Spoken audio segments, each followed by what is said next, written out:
Boa noite a todos. Gostaria de agradecer ao Dr. Viana pelas palavras gentis. Ele não vai vir agora, ainda não chegou na sala dele, né? Agradecer a presença de todos vocês aqui, ao CRES São Paulo, ao pessoal da Quarta Nobre, na pessoa da Cristiane, com quem eu tive bastante contato. E gostaria de dizer que eu estou muito feliz de estar aqui com vocês, dividindo esse tema, que é um tema, como disse o Dr. Viana, tão caro para a nossa sociedade, mas também um tema que, além de ser caro, além de termos essa responsabilidade social como um todo, né, nós todos, também é um tema que atinge diariamente o trabalho de vocês, pode impactar diariamente o trabalho dos corretores imobiliários. Então, eu gostaria de agradecer, dizer que, ao final da minha apresentação, vamos abrir espaço para perguntas, então vocês podem tomar nota, tá? Anotar a pergunta, que ao final a gente discute um pouquinho mais, bate uma bolinha sobre o assunto, ok? Então, vamos começar. Eu escolhi, né? Não, né? Vim falar do setor imobiliário, claro, para vocês, que é somente um dos setores que são que a gente chama de setor obrigado perante a lei de lavagem de dinheiro, tá? Então, eu vou passear aqui um pouco entre a Lei 9.613, que é a Lei de Lavagem de Dinheiro, e a resolução do COFES, a 1336, que é específica, a regulamentação específica para o setor imobiliário, tá? Então, vocês imaginam que cada setor, na verdade, ele tem, além do... cada setor ele tem a sua regulamentação própria, tá? Então, o setor imobiliário tem a regulamentação do COFES, essa resolução do COFES. Vocês imaginam que em outros setores tem a resolução do seu regulador. Então, por exemplo, acredito que muitos de vocês já devem saber, e muita gente acha, que quem tem que estar por dentro mesmo da lei de lavagem de dinheiro e das obrigações que ela traz são os bancos, né? Porque, afinal de contas, o dinheiro vai no banco. Não, o banco está sabendo, é o banco que tem que saber, ok? Sim, num primeiro momento, lá atrás, há anos atrás, eram, de fato, os bancos, né? Os bancos eram cobrados muito ativamente em relação à compliance, né? Que a gente chama de compliance, também podemos falar de conformidade, né? Então, muito no começo, eles já tinham programas de integridade, programas de compliance, que tinham que prestar contas perante a lei de lavagem de dinheiro, assim como muitos outros, e crimes financeiros de uma forma geral, tá? Só que, olha o que aconteceu. De lá para cá, começou a... Enfim, né, o mundo começou a ver que não bastava o banco ver as transações financeiras obscuras, né? Tínhamos que envolver em toda a luta de combate à lavagem de dinheiro outros setores que eram suscetíveis de serem utilizados para lavar dinheiro. Okay? Então, o que entrou nesses outros setores? Isso não mas era principalmente o setor financeiro. Então, nós tínhamos bancos, seguradoras, corretoras de câmbio, que, de fato, estavam muito... valores imobiliários, né, que, de fato, estavam muito ligados ao setor financeiro. E chegou um determinado momento que foi dito, bom, não basta. Tá? Outros setores, afinal de contas, né, antigos chefes meus já diziam, o crime organizado ele é extremamente organizado, muito mais que o Estado, né? Então, outros setores começaram a achar outras formas de lavar dinheiro e outros setores vieram para dentro da regulamentação internacional da luta contra a lavagem de dinheiro. Então, eu coloquei aqui para vocês esse grupo de ação financeira, aí, que eu fui treinada, eu tive a oportunidade de ser treinada por ele quando estava no setor público. Ele trouxe, na recomendação número 22, vários setores novos, ditos atividades e profissões não financeiras designadas. Tá? Isso é uma recomendação internacional. E, dentro dessa recomendação, ali é só a letra B, tem várias letras, tá? Dentro dessa recomendação veio agentes imobiliários, quando estiverem envolvidos em transações de compra e venda de imóveis para seus clientes. Então, bom, não é aqui, não é só ali, né, na Argentina, enfim, do lado, nosso vizinho, não. É o mundo inteiro. Tá? Então, o mundo inteiro, todos os países que fazem parte do Grupo de Ação Financeira. Vou falar um pouquinho para vocês sobre esse Grupo de Ação Financeira que o Dr. Viana comentou aqui. O mundo inteiro tem que regulamentar o seu setor imobiliário e os seus agentes imobiliários para prevenir lavagem de dinheiro. Tá? Todos os países que fazem parte do Grupo de Ação Financeira, que atualmente talvez 98% ou 99% dos países no mundo fazem parte do grupo. E o que significa... Eu trouxe até uma fotinha aqui, que ela fez... o grupo fez 25 anos, e é ele que traça as recomendações internacionais de combate à lavagem de dinheiro, financiamento do terrorismo, mais recentemente faz um cruzamento com corrupção e também com proliferação de armas nucleares. Tá? Então, ele começou com o financeiro, e justamente onde o financeiro atua muito ativamente. E esse grupo, então, o que acontece nele é que os países aderem. Tá? Os países aderem de uma forma, enfim, espontânea. Tá? O país adere se ele quiser. O problema é que, ou não é um problema, né? Não sei. A partir do momento que ele aderiu, ele tem que cumprir as recomendações que esse organismo internacional dita. E existe uma avaliação feita num período de 4 em 4 anos ou de 5 em 5 anos. Se ele não cumprir, o que acontece? O país é, de uma certa forma, desclassificado. Não existe uma penalidade para o país que não cumpre, mas existe uma... perde investimentos, né, é considerado um país não cooperante, entra para uma lista de país não cooperante. E, dessa forma, com certeza... muitos investidores saem porque entendem que ali eles correm mais risco, né? Dentro a economia não é estabilizada, tal, eles correm mais risco e saem. Então, só para falar um pouquinho, que o Dr. Viana comentou esse assunto aqui com a gente, da recomendação internacional. Mas eu gostaria mesmo de tratar com vocês, então, o que se espera do setor imobiliário? O que vocês, no setor imobiliário, devem fazer, tá? Para 2 coisas, eu acho, para 2 pontos. Né? A gente não pode dizer que é responsabilidade social, ok, também, né? Só que, principalmente, porque vocês precisam se resguardar, além do seu papel social, você precisa se resguardar a sua profissão. Tá? A gente vai ver mais para frente as penalidades que são trazidas em caso de não conformidade à lei de lavagem e à resolução do COFES. Como vocês precisam estruturar? É claro que cada um, da maneira que trabalha, como precisa estruturar o tal do programa de compliance, ou programa de integridade. Não, mas eu trabalho sozinho, não vou ter um programa.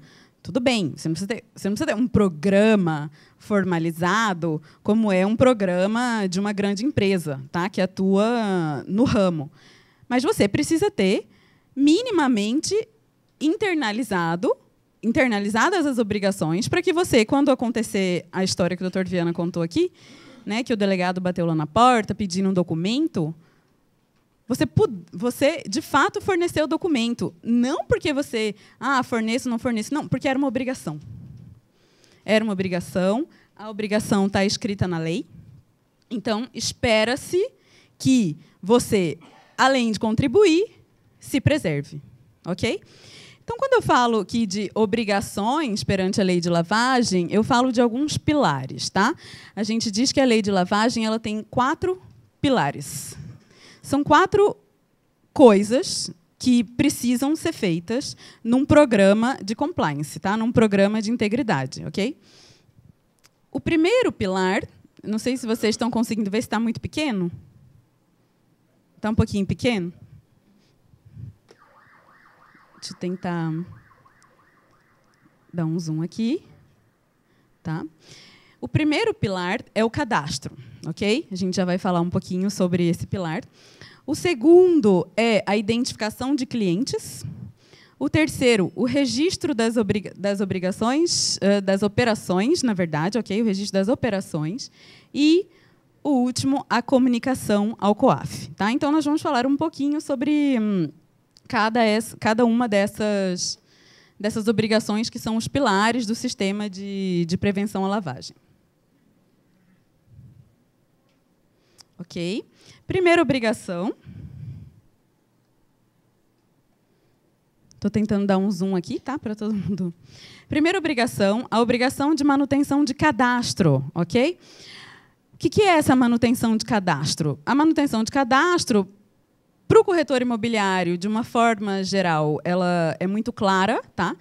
Porque você precisa ser cadastrado no seu órgão regulador, no órgão regulador da sua profissão, para poder atuar, né? Então, aqui, bom, a gente sabe, quem atua como corretor imobiliário que não é cadastrado no Cresce, sofre lá a fiscalização, não é, Dr. Marcos? Exatamente. Tá, então, minimamente, a pessoa que atua como corretor imobiliário, aqui, então, estou falando com vocês, essa com certeza vocês já... É uma obrigação que vocês já cumprem, tá? Que é manter o cadastro atualizado e manter o cadastro no órgão regulador e fiscalizador. Então, olha só, órgão fiscalizador e regulador do sistema financeiro, Banco Central. Órgão regulador e fiscalizador dos seguros, SUSEP. Órgão regulador e fiscalizador de valores mobiliários, CVM. Ok? Órgão regulador e fiscalizador dos agentes imobiliários, COFES, Cresce, né? Sistema COFES Cresce. Órgão fiscalizador de quem vende automóveis de luxo. Alguém sabe? Alguém sabia, por um acaso, que automóveis de luxo também têm um fiscalizador e um regulador? Então aqui estamos falando de COAF, ok? Quem está nesse setor não financeiro designado é vocês, que é não financeiro, tá? Automóveis, bens de luxo e de alto valor, que são considerados automóveis, as lanchas, tal. É o COAF, porque não tem um órgão regulador de profissão de revenda de automóvel, né? Mercado de joias e pedras preciosas. Alguém aqui sabia que também tem fiscalizador e regulador? Também é o COAF. Então, vejam bem, nós temos o setor imobiliário, o mercado de joias, metais e pedras preciosas, bens de luxo e de alto valor, que, estou falando desses três, também posso falar aqui um pouco ainda de objetos de arte e antiguidades. São setores que, diariamente, passam na televisão, né, principalmente agora em épocas de grandes operações, né, diariamente passam na televisão como resultado de lavagem de dinheiro. Não é assim, né? A Polícia Federal apreendeu 15 carros de luxo, um Jaguar, uma Ferrari, um Maserati, que nem a própria polícia não consegue tirar o carro da garagem porque não sabe dirigir, de tão luxuoso que é, fruto de lavagem de dinheiro. Ok? Fruto de lavagem de dinheiro. Então, nossa, mas só a gente no setor imobiliário? Putz, não. Tá? Não, além do setor financeiro, tem outros setores, como vocês, que são regulados, são fiscalizados, porque também são suscetíveis de serem utilizados para lavar dinheiro. Tá? Então, aqui, manter o cadastro no órgão regulador ou fiscalizador. No caso do setor imobiliário, sistema COFES Cresce, né? E alguns começam, por exemplo, automóveis e bens de luxo, que eu disse para vocês, é regulado pelo COAF. Então, está dito lá na falta deste, no Conselho de Controle de Atividade Financeira. E a resolução do COFES, ela traz isso também, ela traz no bojo dela, né, na verdade, no parágrafo 1º e 2º, no artigo 1º e 2º, eu coloquei um pedacinho lá, pessoas físicas e jurídicas que exerçam atividade de promoção imobiliária ou compra e venda de imóveis. Então, vejam bem, a antiga resolução do COFES de 2010 ela era voltada só para pessoa jurídica. Tá? Então, só pessoa jurídica, porque é de acordo com a lei de lavagem de 98. Tá? Então, só pessoa jurídica tinha obrigação no sistema de prevenção de lavagem de dinheiro. A partir da alteração da lei de lavagem de dinheiro em 2012, eles mudaram o inciso que falava do setor imobiliário para pessoas físicas e jurídicas que exerçam atividade de promoção imobiliária ou compra e venda de imóveis. Tá? Então, por isso estendeu, na verdade, a obrigação também para quem atua de uma forma, tá? E na verdade ainda vai além, né? Porque não é só a pessoa que atua em caráter permanente, é quem atua em caráter permanente ou eventual. Se você é corretor, mas, enfim, não sei dizer se pode ter uma atividade paralela, não pode. Eventualmente você faz uma transação, uma intermediação imobiliária, você também é considerado obrigado. Ok? Então, esse é o primeiro pilar da obrigação de um programinha de compliance. Ok? E esse, talvez, o menos problemático para vocês, porque tem um órgão regulador e fiscalizador muito claro, né? E vocês têm que fazer parte dele para poder atuar no mercado de fato. Vamos passar aqui, então. Obrigação de manutenção de cadastro. Aqui eu trouxe um pequeno detalhe para vocês, porque, então, tem que... Primeira obrigação, cadastro no órgão regulador. Ok? Vocês têm, tá? Agora, quem aqui tem habilitação no Siscoaf? Por quê? Porque para cumprir uma outra obrigação dessas nossas obrigações dos pilares, para cumprir a obrigação de comunicar ao COAF, você precisa fazer uma habilitação no sistema do COAF. Tá? Precisa fazer uma habilitação no sistema do COAF. A gente vou tratar um pouquinho mais lá para frente, né? Mas como eu também não vou falar sobre o Siscoaf, porque eu não trabalho mais no COAF, vou deixar para os meus colegas do COAF tratarem do sistema. Passamos, então, para a segunda obrigação de um programa de integridade, tá? De um programa de compliance. A segunda obrigação é a obrigação de identificar clientes, ok? Conhecido internacionalmente como Know Your Client. Os bancos estão carecas de saber. O Know Your Client, Know Your Client. Quando você chega no banco para fazer uma transação alta, você tem que assinar um monte de papel. Quando você chega para abrir uma conta, você tem que fornecer um monte de papel, não é assim? Eventualmente, eles recusam até de abrir uma conta se você não fornecer todas as informações que eles estão te pedindo. Por quê? Porque eles também têm essa obrigação, muito mais forte até que a nossa aqui, tá? Mas eles também têm essa obrigação. Então, a obrigação do conheça seu cliente. A resolução do COFES, deixa eu dar um zoom aqui também para vocês. A resolução do COFES, ela é bem específica em relação à obrigação de conhecer seu cliente, tá? Você tem que conhecer de pessoa física tudo, ok? Ah, mas tá, eu pergunto o nome da pessoa, vendedor, comprador, tal. Não, você tem que conhecer, você tem que guardar os documentos, não é só saber. Você tem que manter esses documentos guardados por 5 anos. 5 anos, no mínimo. Tá? Então, você tem que pegar todos os dados dos vendedores, dos compradores, dos cônjuges, de qualquer outro participante no negócio. Tá? Qualquer outro participante. O que é muito comum, por exemplo, não sei se vocês chegaram a ver, foi noticiado em todos os jornais. Nesse caso da Operação Lava Jato, por exemplo, uma pessoa, né, nem vou citar nomes, apesar de ter saído na mídia, não vou citar nomes. Um doleiro foi e comprou um carro de luxo, tá, para a esposa de um desses aí que está preso na Operação Lava Jato. Tá? Então, olha só.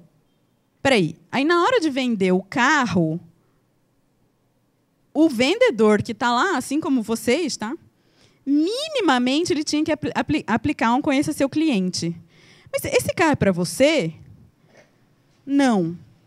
Não, porque você está me dando o seu e-mail, seus contatos, seu não sei o quê, você que está pagando, mas a nota fiscal está saindo no nome de um terceiro?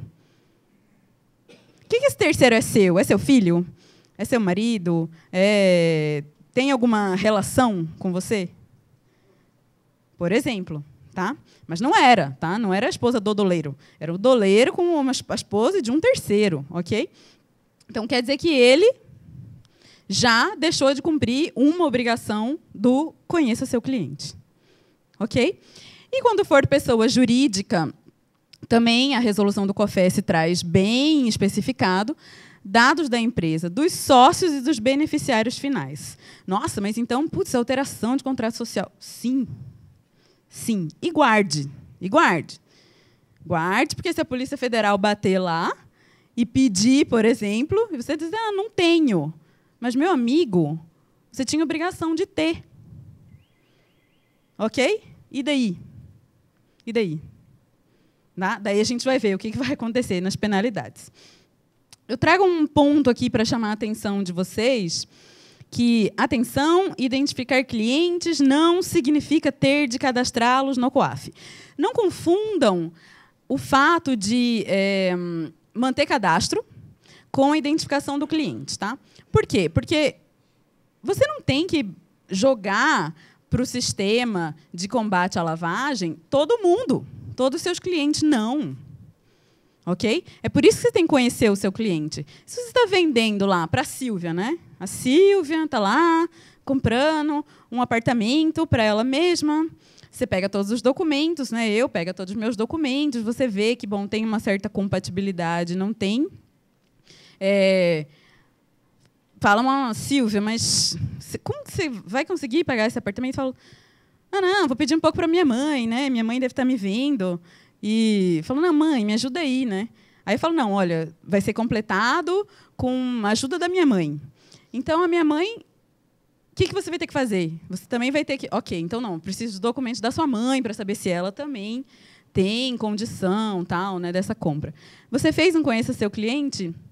Fez. Você concluiu que, ok, está tudo bem com o seu cliente, ele, de fato, consegue, né, fazer aquela compra? Então, esqueceu. Não, manter cadastro, identificar cliente não quer dizer jogar o seu cliente para o COAF, para o sistema, né, de prevenção à lavagem. Você só vai jogar para o sistema aquilo que for suspeito. Tá? Então, a gente vai falar também um pouquinho mais lá para frente dessa obrigação. Agora, tenham em mente que essas obrigações que eu estou dizendo aqui não a ideia de um programa de compliance e tal. Essas obrigações que estou dizendo não é assim, nossa, que encheção, tá? Que encheção, eu vou ter que fazer tudo isso, eu vou ter que mandar, vou perder o cliente, porque eu vou ficar perdendo um monte de... Vou ficar pedindo, né, um monte de coisa. Não. Tenham em mente que o que a gente está falando aqui é de um programa de integridade para evitar que vocês sejam responsabilizados. Ok? Porque vocês podem ser responsabilizados. A partir do momento que você tem uma obrigação, você tem uma fiscalização e você pode ser responsabilizado. Tanto administrativamente quanto criminalmente. A gente vai falar um pouco mais lá para frente disso. Vamos passar, então, aqui na obrigação de identificar clientes. Existe também duas situações específicas de conheça seu cliente. A primeira situação específica são os clientes que estão fazendo operação, alguma transação que você está intermediando, o que é mais raro aqui para a gente, mas ligados ao terrorismo ou ao seu financiamento. Nossa, Silvia, pelo amor de Deus, o cara vai estar comprando lá o imóvel comigo, daí ele vai ler, daí ele vai me dar o documento dele, eu vou ter que ir lá ver se ele é terrorista? Vai. Mas vamos combinar, gente. Em tempos modernos, tá? Em tempos modernos, você joga ali no Google, não sei se podia fazer essa propaganda, joga num buscador virtual, tá? Lá, joga o nome, 5 segundos você sabe se tem alguma coisa ou não tem. Tá? Então, o primeiro caso é terrorismo e seu financiamento. Existem listas também através do site dos reguladores, você consegue chegar até listas que são divulgadas pela ONU, de terroristas, tal, né? Não, mas Silvia, eu nunca vou vender aqui no Brasil um imóvel para um terrorista. Gente, não sei, tá? Não sei, né? Dizem, a gente sempre lê, não sei se vocês têm essa curiosidade, de fato a gente tem a gente provavelmente vai ser bem mal classificado na última avaliação do Brasil, porque a gente não tem essa lei de terrorismo e financiamento do terrorismo, porque insistem, o mundo inteiro insiste em dizer que nós temos, sim, na verdade, regiões e pessoas no Brasil que financiam o terrorismo lá fora. Ok? Então, bom, por hoje, talvez, a gente não vai vender imóvel para nenhum que financia, né? Amanhã, já não sei. Ok? Amanhã, já não sei. E o que é mais importante aqui para a gente é a resolução 16 do COAF, que é uma obrigação acessória, né, à lei de lavagem, que é sobre pessoas politicamente expostas. Também faz parte da identificação do cliente. Então, isso acontece no banco, isso acontece para vocês, no momento de vender o imóvel, acontece para o cara que está vendendo o carro, para o cara que está vendendo a joia. Tá? Ah, Silvio, pô, o que é uma pessoa politicamente exposta? Tá? Ele traz lá o que é, ó, são agentes públicos, cargos, empregos ou funções públicas relevantes, assim como seus representantes, familiares e estreitos colaboradores. Existe a Controladoria Geral da União, em parceria com o COAF, eles fizeram uma lista de pessoas politicamente expostas do nível federal. Tá? E essa lista ela é acessável dentro do sistema onde você vai fazer a comunicação lá de operação suspeita, ok?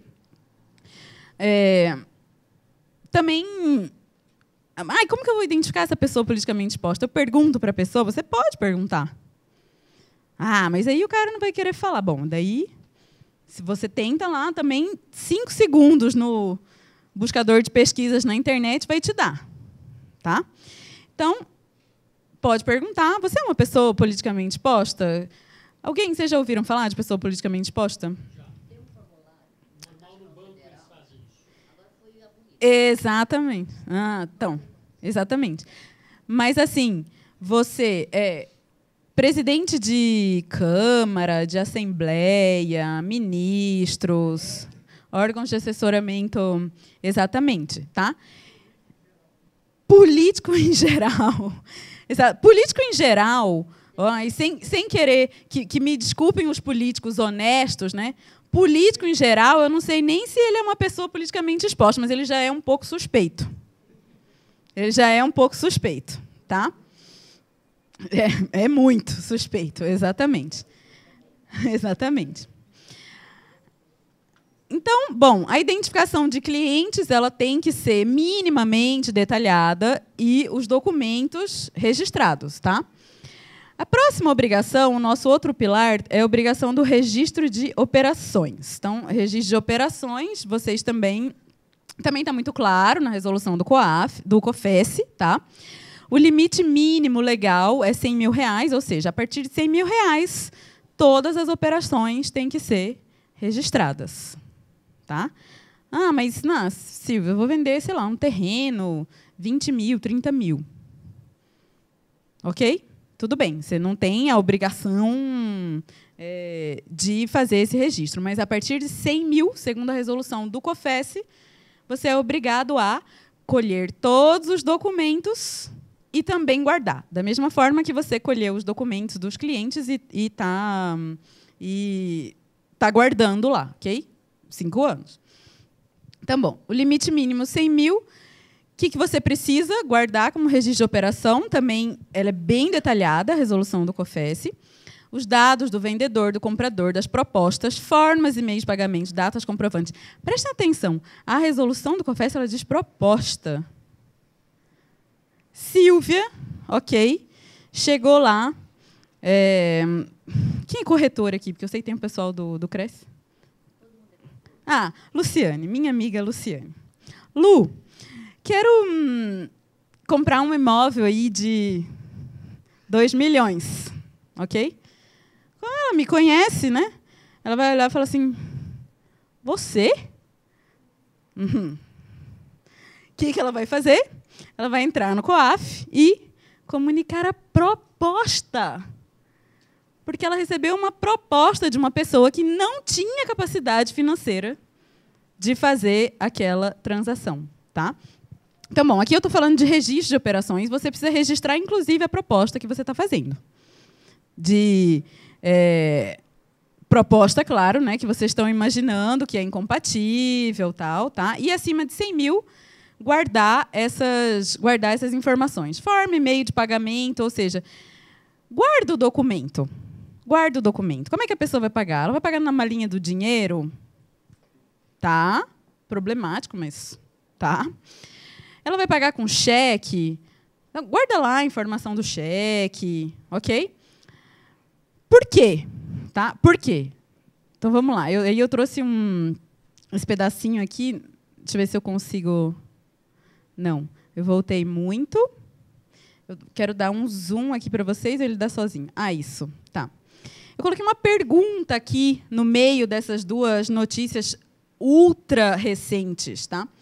E se o intermediador da compra e venda for chamado a explicar a transação? Do meio? Só a pergunta do meio. Tá? Depois eu vou colocar pertinho a notícia. E se o intermediador da compra e venda for chamado para explicar a transação?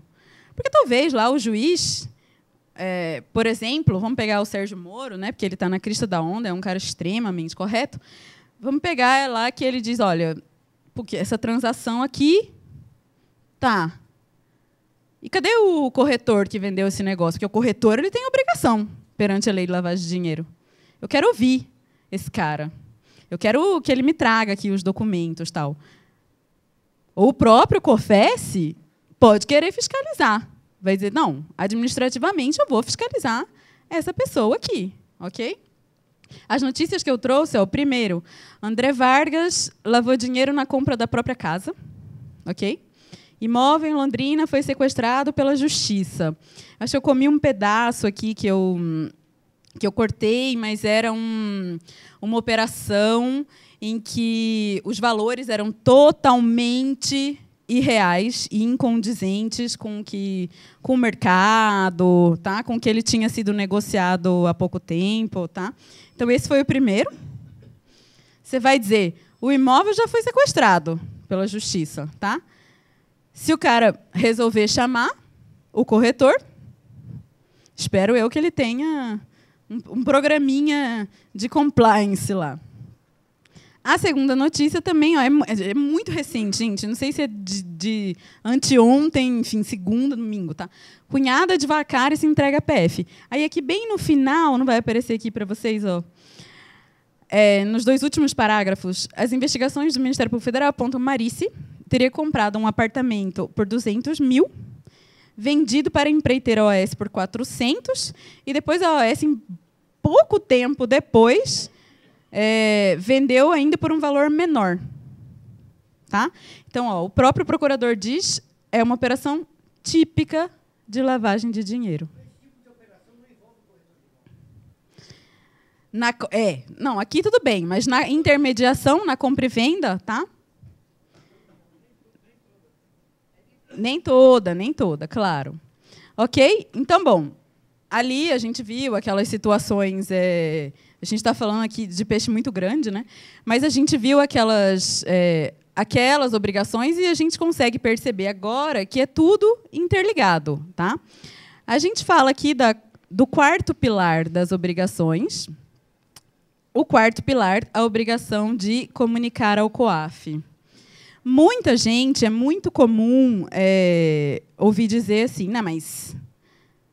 não vou comunicar ao COAF. Primeiro, eu vou perder o cliente nunca mais vai fazer negócio comigo. Segundo, que eu vou perder dinheiro.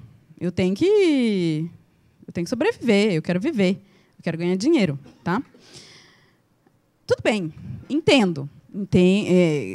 Acho justo, entendo, mas ainda não vamos esquecer que tem aquelas penalidades lá, tá, que são previstas, ok? Mas também tem uma outra situação. A comunicação que é feita ao COAF, que a gente vai ver lá no final, de todos esses setores, de todos que nós falamos, que devem ter um programa de compliance. Do cara que vendeu o carro, do cara que vendeu a joia, do cara que vendeu um objeto de arte. Vocês imaginam o tanto que é difícil penetrar e trazer esses setores que não são tradicionais para dentro do sistema de combate à lavagem de dinheiro? Vocês imaginam o tanto que pode ser complicado? justamente por esse pensamento, que é justíssimo, de perder o negócio, de perder o cliente, de perder dinheiro. Tá? Bom, mas a gente tem que ter em mente, dentro do seu programa de compliance, eu já volto aqui nessa tela, tá? Que as comunicações, elas são classificadas, a resolução do COFES traz essa informação aí.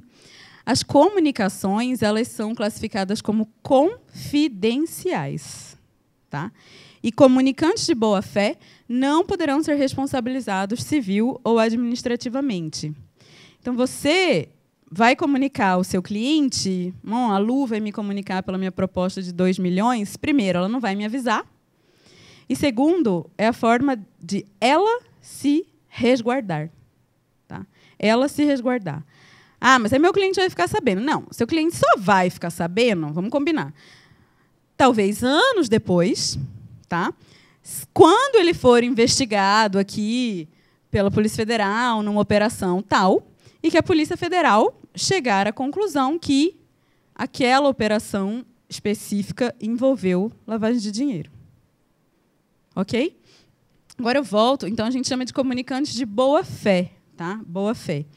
Volto naquela tela, essa, né, da obrigação de comunicar ao COAF, que a gente tem tipos de comunicação diferente. Os tipos de comunicação, que também tem que estar em mente no seu programinha de compliance lá, ou mesmo que seja no seu programinha interno. Tá? Essa exigência de compliance, ela é feita também de acordo com o risco. Quem você trabalha autônomo, não está ligado a nenhuma grande empresa, tal, o seu risco pode ser diferente do risco de uma grande, por exemplo, uma grande construtora, ok?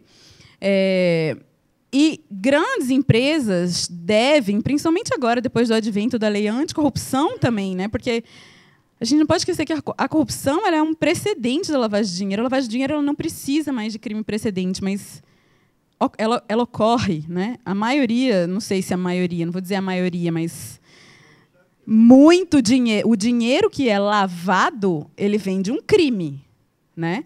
Por que ele precisa ser lavado? Porque ele precisa entrar no sistema financeiro de uma forma limpa, ok? Então quer dizer que todo o dinheiro de corrupção ele vai ser lavado. Ele vai ser lavado, porque ele é sujo, né? Então, quando a gente fala de corrupção e lavagem de dinheiro, são dois temas que não dá para separar, porque vem um antes, o outro depois, tá? Então, o cerco está se fechando porque a gente tem que ter programa de compliance de corrupção e de lavagem de dinheiro, tá? Talvez aqui o setor imobiliário, as grandes construtoras outra coisa, mas os corretores em si, né, tá menos exposto à lei anticorrupção. E quando a gente fala aqui em comunicações ao COAF, são essas comunicações. O programa, não, estava falando do programa de compliance, desculpa. Grandes empresas, grandes pessoas jurídicas têm que ter um programa de fato estruturado, escrito. As decisões têm que ser fundamentadas. Por que você comunica? Por que você decidiu comunicar? Ou por que você decidiu não comunicar? Tá? Então a gente fala de risco. Aquele que atua lá sozinho, ele não tem que ter um códigozinho de ética interno, né? Mas por isso que eu falo, às vezes, até dentro da cabeça. Dentro da cabeça. Ok? O programinha de compliance. Então, dessa quarta obrigação e o último pilar da obrigação, que é a obrigação de comunicar ao COAF, então, como é que você comunica ao COAF, né? Tem tipos de comunicações diferentes. No começo, quando eu coloquei aquele gancho lá de cadastro no órgão regulador e habilitação no sistema de comunicar, são coisas diferentes. Não é porque você está cadastrado no seu órgão regulador que você cumpriu as suas obrigações. Certo? Então, a gente tem aqui... São 3 tipos de comunicação. Tá? Inclusive, eu vou falar da terceira, que é bastante interessante para vocês, porque a resolução do COFES... Essa 1336 é nova, e essa última obrigação vai começar a valer a partir do ano que vem, que é uma informação que tem, né, no site de vocês, não sei se vocês já buscaram. A primeira são as comunicações automáticas. Nossa, mas Silvia, então eu vou entrar lá e vai ser bonitinho, assim. Bonitinho, é super moderno, tá?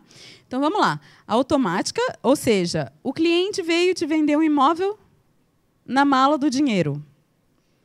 Automaticamente eu vou reportar. Por quê? Porque por si só, não precisa nem imaginar se é suspeito ou não é, tá? Imagino, muitos dos senhores aqui já receberam um pagamento na malinha do dinheiro? Eu não receberia, muito menos em São Paulo, né? Tem 3 meses que eu estou em São Paulo. Eu acho que eu ia sair assim na esquina, assim, suando frio, passando mal, né? Ah, não tem desculpa. Não tem desculpa. Mas, e outra comunicação que também depende de análise são as ligadas ao terrorismo e ao seu financiamento. Tá? Então, bom, a partir do momento, pode ter sido 5 mil reais, sei lá, não, né? Se compra ainda algum imóvel no Brasil, algum bem imóvel com 5 mil reais? Não. Talvez lá no meu querido Mato Grosso do Sul, né? Mas aqui, acredito eu que não. Acho que nem lá, né? Nem lá. Tudo bem, mas... Então, eu vou aumentar aí um pouquinho, sei lá, 30 mil, vai. 30 mil você acha um terreninho aí, ou lá. E na hora do conhecer o cliente, aquela pessoa meio que relacionada...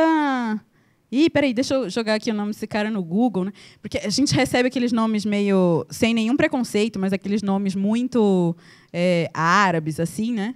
Poxa, eu não sei se sou só eu que sou assim, né? Porque a pessoa já fica com essas coisas na cabeça, né? Quem está acostumado com investigação, tal, fica com essas coisas na cabeça e vai jogar no Google e pensa, bom, não, deixa eu jogar aqui. Ih, peraí, nossa, Síria e tal. Então, nem precisa pensar 2 vezes, ok? Bom, o segundo caso são as comunicações de transações suspeitas. A resolução do COFES também detalha situações que podem ser suspeitas para o setor imobiliário, mas ela não é exaustiva. Tá? Ela não é exaustiva. Ela traz algumas situações de incompatibilidade, alguma coisa assim, mas ela não é exaustiva porque é inimaginável, né? O crime, sobretudo, as pessoas que estão afim de esconder dinheiro, eles criam coisas do arco da velha. Então, se você... E é muito comum na sociedade, eu acho engraçado, né? Às vezes eu estou num shopping, assim, vamos supor, shopping de milionário, aí você vai 5 vezes no mesmo shopping e não tem ninguém dentro da loja, né? O que todo mundo fala? Pô, isso aí é lavagem de dinheiro. Ninguém vem, ninguém compra, que o cara tá lavando dinheiro. Entendeu? Então, tem situações que não estão lá na lista, certamente, que vocês talvez já presenciaram essas situações, ou que vocês vão se deparar e vão dizer, nossa, mas não está escrito aqui na resolução do COFES isso. Independente, ok? Independente. Você considerou que é suspeito, detalha essa transação suspeita para fazer a comunicação. E a última, que é a declaração de não ocorrência, que está lá no site de vocês, do COFES e também de vários CRECES, como a resolução de 2014, a partir de 2014, tá? Não agora em 2015, mas em 2016, se não acontecer nada com vocês, tipo, não tive nenhum dinheiro na malinha, tá? Não teve nenhuma situação suspeita aqui comigo, tem uma obrigação que é dizer que não ocorreu. Vejam bem, o silêncio não basta, tá? O silêncio não basta. Você diz, olha, eu passei aqui o ano inteiro, fiz minhas vendas, blá, blá, blá, mas não ocorreu. Doutora, certo? Caso, desculpe não está pela ordem ainda, mas só um detalhe. Se há comunicação da Caixa do tabelião com a Receita Federal nos comunica com o COAF? Sim, mas... Sim, claro. Mas qual é o problema? Qual é o problema? Ele não conhece o cliente. O cliente é seu. O cliente é seu. Foi você que fez a operação. O dinheiro está indo para o sistema financeiro, mas o cliente é seu. É você que tem a obrigação de conhecer.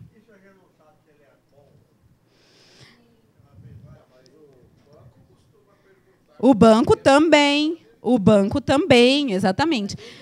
A gente está falando também, exatamente.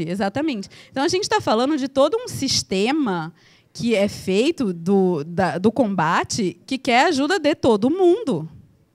Ok? Porque pode ser falho. O seu sistema pode ser falho. Pô, eu não vi esse treco aqui, era um treco... Depois saiu o seu cliente lá na TV, né, preso, blá, blá. Aí você fala, pô, mas eu não vi. Não vi. A gente vai também conversar um pouquinho sobre esse não vi. Você não viu ou você não quis ver? Tá? Exatamente. Se você não conhece, tudo bem. Tudo bem. É normal. Vai acontecer muitas vezes. Mas...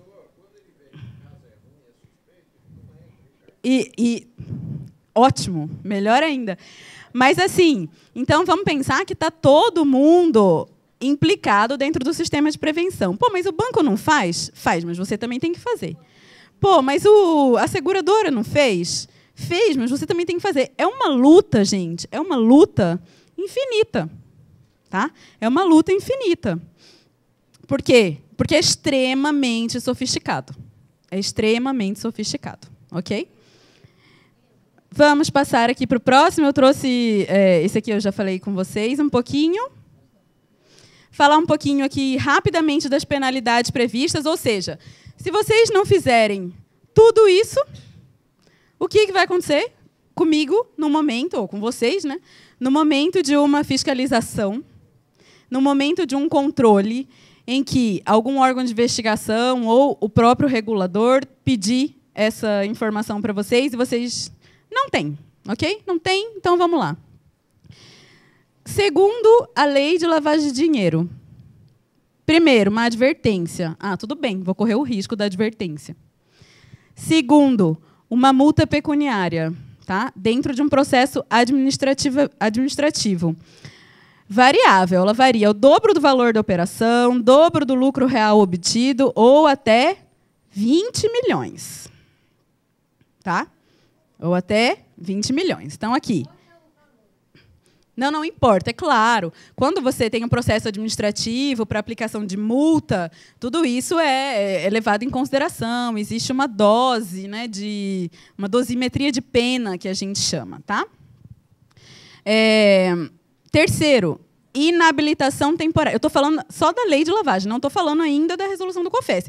Porque uma não exclui a outra. Você pode ter várias penalidades juntas. Tá? Inabilitação temporária, pelo prazo de até 10 anos, para exercício de cargo de administrador da pessoa jurídica, daí é um caso de pessoa jurídica. Cassação ou suspensão da autorização para o exercício de atividade, operação ou funcionamento. Então, quando a gente fala em penalidades, que você precisa se resguardar, você precisa ter um programa de compliance, é porque guarde sua profissão. Você está querendo mudar de profissão, tudo bem, né? Mas se você não está querendo, você corre o risco, inclusive, de ter a sua autorização cassada, tá? E não poder operar depois desse processo administrativo.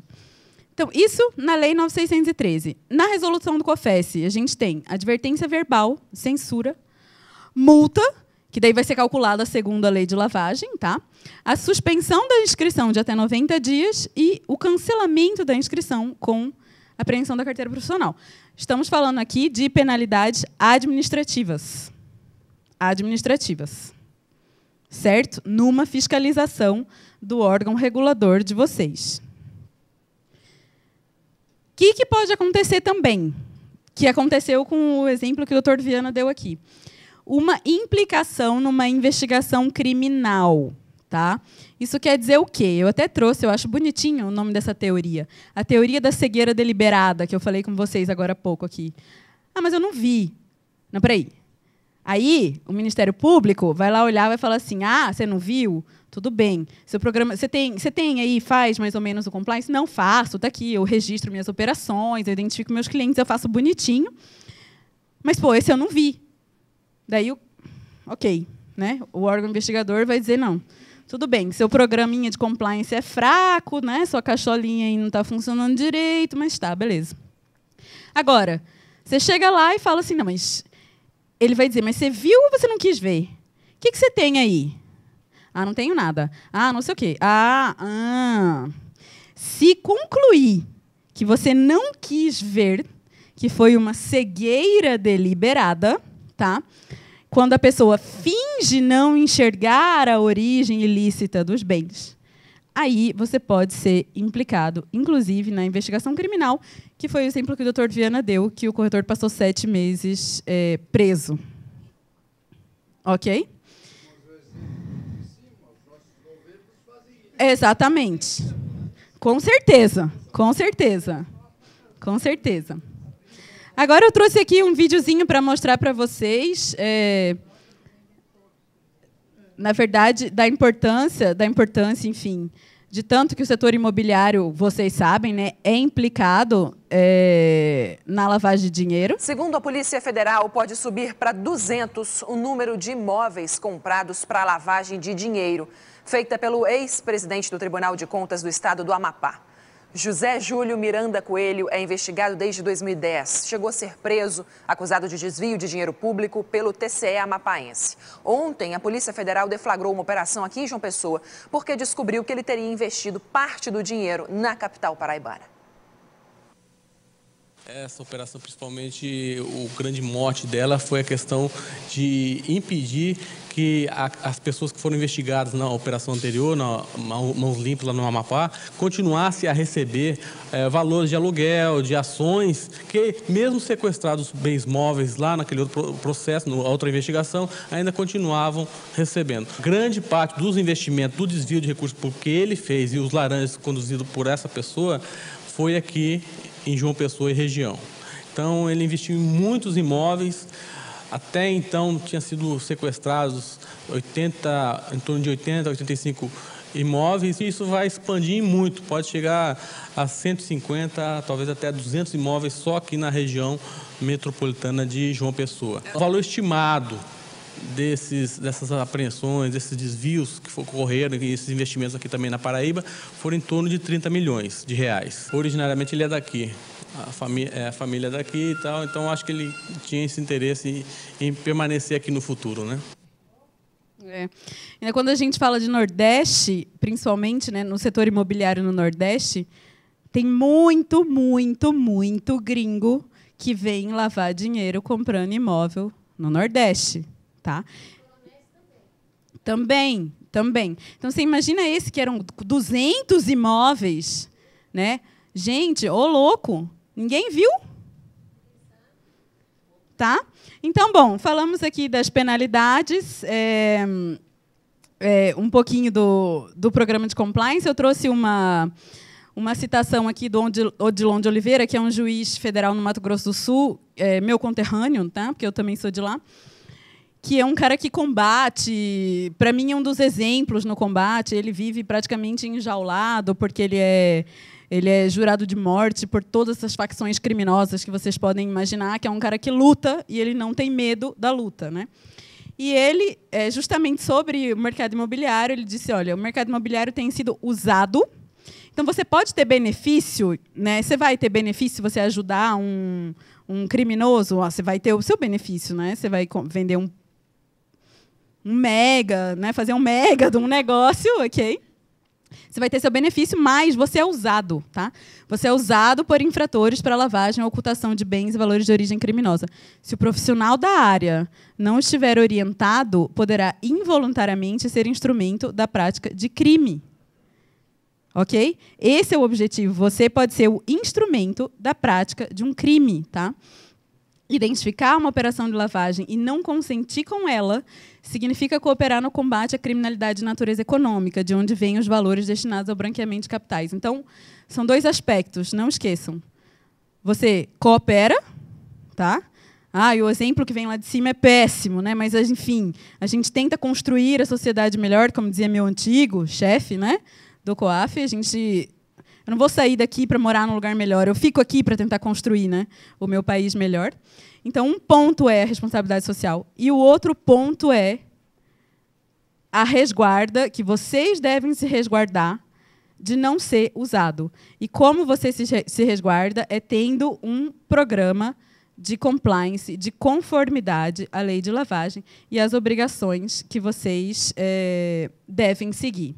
Meu nome é Paulo, doutora Silvia. Eu queria fazer uma pergunta. E a segurança nossa, dos corretores? Porque aqui, infelizmente, é Brasil. Como diria, tem outro lado. Hoje, aqui, se você comunicar alguma coisa, talvez em 30 segundos, estão sabendo antes da gente acabar de fazer a comunicação. Então, talvez, nós, corretor, teríamos que comprar um passaporte para ir para algum lugar. Segundo, só para questionar uma coisa, que aqui gira, o Lava Jato, que está em toda a mídia, e o Zeloste, que houve um desvio de dinheiro, lavagem de dinheiro, no mínimo 10%, 10 vezes, 18 escritórios entre São Paulo, Rio e Minas, 18, alta performance, para não falar que tipo de escritório. Desculpa. 0. A mídia esqueceu, porque simplesmente existe bastante pessoas da mídia dentro do Zeloste. E o Lava Jato só tinha alguns políticos. É o caso da ambulância. Lembra do escândalo da ambulância, que não existiu? Eles pegaram a ambulância, compravam um carro por 40 e vendiam por 70, que é para lá de normal. Mas houve um escândalo total na mídia. E por que Lava Jato tanto e Zeloste 100% arquivado pelo lá de cima, né? Talvez MP, não sei, né? Desculpa. Imagina, vamos lá. O primeiro ponto sobre a questão da segurança a questão da segurança, sinceramente, as comunicações elas são confidenciais, tá? O sistema é extremamente moderno e ele é inclusive estudado por outros países que vêm ver como funciona o sistema, porque o sistema ele é fora dos parâmetros mesmo, tá? Sendo a comunicação confidencial, assim como qualquer denúncia, e hoje em dia está muito comum também na área de corrupção, até de corrupção privada, assim como qualquer denúncia, ela pode ser confidencial. Bom, a ideia é, primeiro, o seu cliente ele pode ter consciência que você tem essa obrigação, tá? E se ele tem consciência que você tem essa obrigação, ele provavelmente não vai fazer o negócio com você. Ele já está modernizando, ele arrumou outra forma de lavar o dinheiro dele, porque ele sabe que no setor imobiliário ele certamente será comunicado, tá? O segundo ponto é que, mesmo se ele tiver consciência, eu pessoalmente não sei de nenhum caso de alguém que tenha ameaçado a pessoa, não vai me comunicar, não sei, tá? De nenhum caso. Mas, sinceramente, eu não conheço nenhum caso que a segurança do comunicante, sendo ele de boa fé, tenha ficado constrangido, né? Constrangido. Eu atuei e vou continuar atuando agora no setor privado muito tempo nos mesmos assuntos, em casos extremamente sensíveis, e eu nunca me senti ameaçada. Então, o sistema, principalmente em relação a crime financeiro, se lá na frente ele souber que foi comunicado pelo corretor, já vai ser muitos anos lá na frente, né? Porque essas investigações, como o senhor mesmo disse, de Lava Jato, de Zelotes, são investigações que levaram muitos anos. Elas só estouraram no momento em que já tinha, mas muitos anos mesmo, eu falo de mais de 4, 5, né? Elas só estouram no momento em que já tem bastante prova para levar para o judiciário, né? Então, questão de segurança eu não me preocuparia. Quanto às operações, é muito difícil mesmo. Eu concordo totalmente com o senhor, tá? Agora, o meu ponto de vista aqui, de quem veio do setor público para o setor privado, com programas de compliance, o meu ponto de vista, às vezes, eu vou dizer para o senhor que às vezes as pessoas riam de mim quando eu falava o que eu fazia. Nossa, mas você trabalha com lei de corrupção e lavagem de dinheiro? As pessoas riam. E eu dizia, olha, se eu fizer a minha mínima parte que seja nesse mar de areia do deserto, eu vou morrer feliz. Eu vou morrer feliz. É triste, dá uma ansiedade, sim, certamente, quando a gente vê que lá em cima as pessoas não são, né? Mas, pessoalmente, o meu mínimo grão de areia lá, eu quero garanti-lo. Boa noite. Meu nome é Menezes. Realmente, esse tema aí está super em voga. A gente tem escrachado na mídia direto. Agora, é interessante, porque se você pegar, quando uma transação ela é feita através de um corretor, fica mais fácil de se comunicar quando é feita através do corretor. Quando a gente fala como é que a pessoa lava o dinheiro, às vezes o outro sujeito está comprando, ele não tem origem do dinheiro, e a outro que está vendendo vai pagar um lucro imobiliário, então eles chegam num acordo e fazem. Quando o corretor faz o negócio, o valor é X, só que ele não vai acompanhar até que se outorgue a escritura, porque quem vai estar encarregado de fazer essa comunicação é o próprio cartório. O tabelião é que faz esta comunicação. O corretor, de uma certa forma, ele fica isento disso, porque a parte dele terminou quando fez a negociação, e ele não necessariamente vai acompanhar até o final. E quando for o caso em que não aparece o corretor, porque é comum se fazer negócio no mercado imobiliário, em que se tira o corretor fora e faz entre comprador e vendedor, o que vai facilitar isso que a senhora está falando. Vai facilitar. Comprador e vendedor vão chegar naquele acordo e falar, olha, eu não tenho origem do dinheiro, e se você passar por X, você vai pagar um lucro imobiliário muito grande. Então, eles entre si, eles acertam. Como é que isso aí é controlado? Olha, agora, outra coisa que eu não vou aguentar, eu vou ter que falar. Eu acho que nós estamos seriamente prejudicados. Eu digo nós, a população inteira, porque a gente paga imposto e está financiando o crime organizado, como a gente tem visto aí. Com certeza. O primeiro ponto que o senhor abordou é sobre os registros, né? Que no momento que foge da alçada do corretor, sim, de fato, os registros públicos, eles também são regulados e eles também são obrigados perante a lei de lavagem de dinheiro. E eles são regulados pelo Conselho Nacional de Justiça. Então, quando eu falo que é todo um sistema que está interligado para tentar, de fato, combater, é todo um sistema. Então, o corretor, a parte dele vai ser lá. Se ele não participar da operação até o final, tudo bem, mas ele conhece o cliente, ok? Daí, quando chegar lá no registro público, o registro público vai ter que fazer as mesmas coisas. Ele vai ter que fazer as mesmas coisas. Ele vai ter que comunicar, ele vai ter que identificar, vai ter que registrar, vai ter que... São as mesmas obrigações. Então, tenham em mente que, mas eu vou ter que fazer isso, não, ninguém está fazendo. Não, é todo um sistema voltado. Tá? Então, o que vai estar perto da sua visão, da sua parte da transação, é obrigação sua. O que está perto da visão do registro público é obrigação dele, ele é regulado e é fiscalizado. Tá? E assim por diante. Na hora que bater no banco, o que ele vir é obrigação dele, ele tem as mesmas obrigações, tá? E aí o sistema tenta agir como um todo para prevenir ou para rastrear, né? Para rastrear, para depois chegar lá. O segundo ponto, desculpa, eu esqueci. Quando não há intermediação, exatamente. De fato, cada vez mais o criminoso, ele vai tentar achar subterfúgios. Ele vai tentar achar. E é isso que acontece. E a gente vai tentando evoluir para poder chegar até o subterfúgio lá que foi inventado. Então, vocês imaginam, há anos atrás, o setor imobiliário não tinha nada que ver com recomendação do Grupo de Ação Financeira Internacional, com não sei o quê. Há anos atrás não tinha nada que ver. Aí, de uns tempos para cá, teve que entrar no sistema, tá? Mais para frente, são impensáveis a quantidade de setores que pode ter esse tipo de obrigação. Mas nesse caso, por exemplo, que o corretor saiu, né, que ele não está, eventualmente o banco pode ser, o sistema financeiro pode ser que ele consiga captar. Então, de novo, se a gente tiver em mente que vários reguladores, várias áreas do mercado financeiro e não financeiro têm essas obrigações, têm que ter o seu programa de compliance, têm que comunicar tal, vai ficando cada vez mais difícil, porque é um cerco que vai fechando.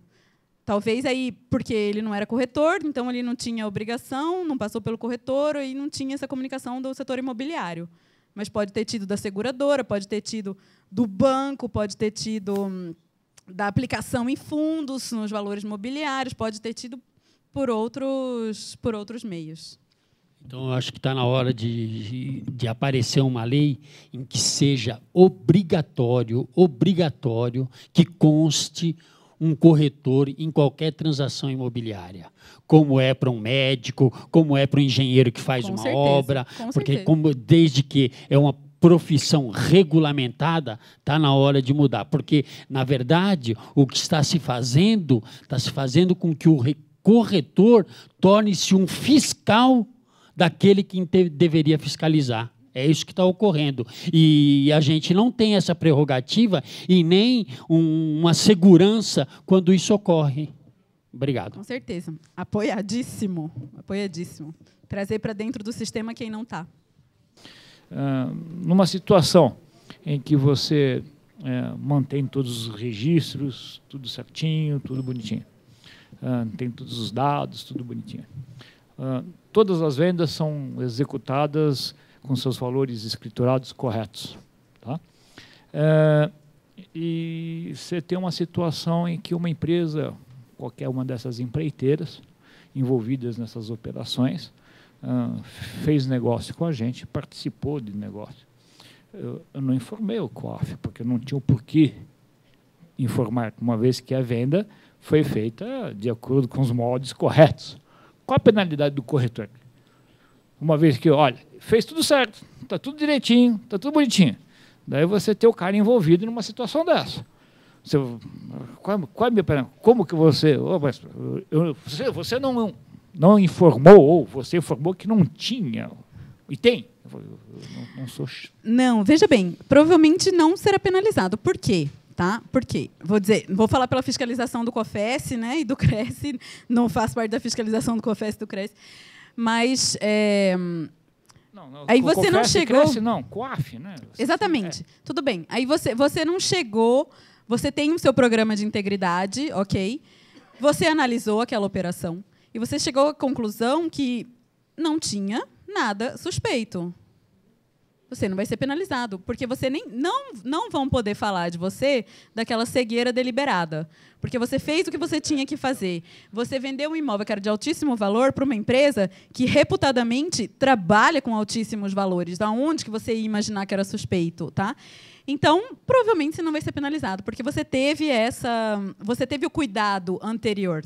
Tá? Você teve cuidado exime anterior. A responsabilidade a partir do momento que você mostra os registros, é isso? Se exime a partir do momento que você comprova que você tem um compliance. Se você não viu um ou outro, porque era difícil de ver, acontece. Era difícil de ver, era difícil. Tá? Mas se você tinha o seu compliance estruturado, provavelmente não vão penalizá-lo. Ok. E completando essa pergunta, então, já me respondeu um monte, a senhora citou um exemplo do gringo, o norte-americano. E o seu gringo vem comprar um apartamento, como que você lida com essa situação? Porque você não tem, me dá o seu cadastro lá na Argentina, como que você lida com isso perante o COAF? É difícil, né? A situação é mais difícil. Mas você tem que ter a documentação dele no país dele.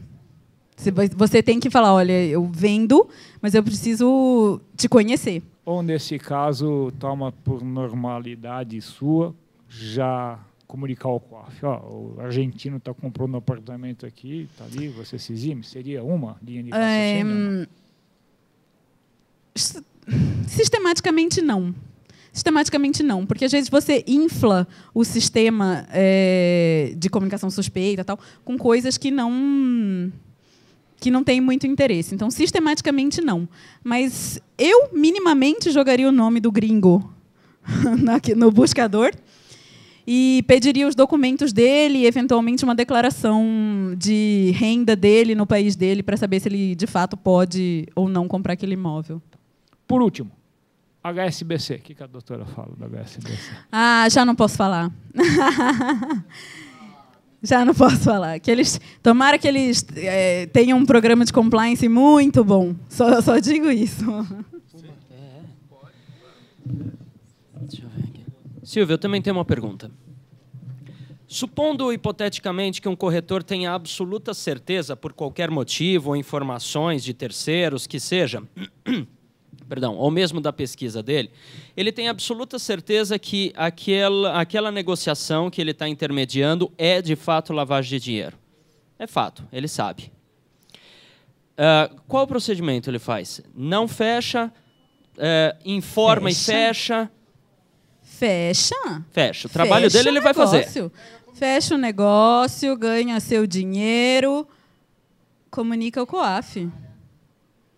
Declara, comunica ao COAF. Porque você permite que... Às vezes ele não está fazendo só essa uma, ele pode estar fazendo várias outras. Está comprando carros, está comprando quadros, está comprando joias, está comprando... né? Permita que o sistema de prevenção rastreie. A lei de lavagem de dinheiro, eu até esqueci como é que chama agora, na explicação lá inicial da lei.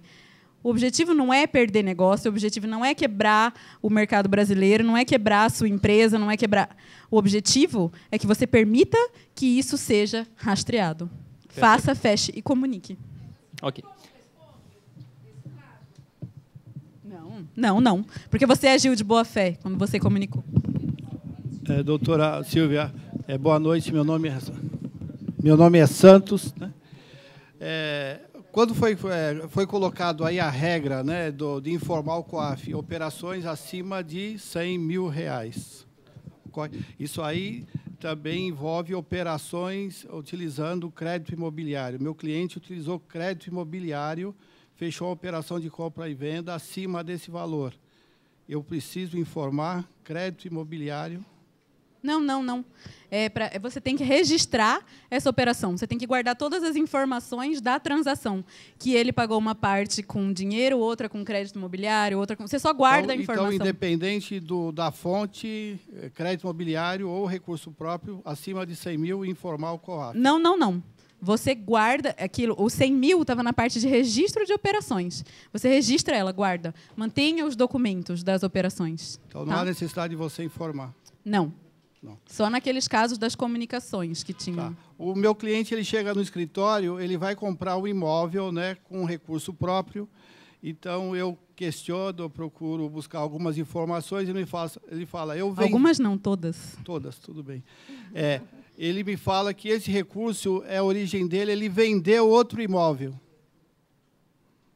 Eu acredito na palavra dele e só comunico, não entro em detalhes. Eu preciso buscar, você me tem que trazer um documento que ele vendeu um imóvel? Se coisa estiver meio obscura, eu pediria. Se estiver meio obscura, eu pediria. Deixo aqui, para terminar, meu muito obrigada, meu nome, meu contato.